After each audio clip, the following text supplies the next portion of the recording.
So, you're thinking, what's he doing here? Didn't even die in the war. Why's he still wearing the clobber, carting the gear around?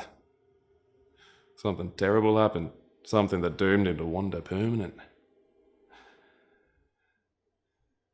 Spot on. I did something. Haven't been able to stop thinking about it since. Wondering if it was the right thing. Wondering if I could have done different if I had the guts.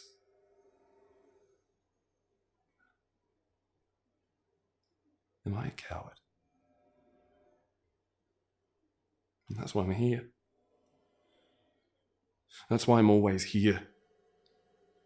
Because I don't know.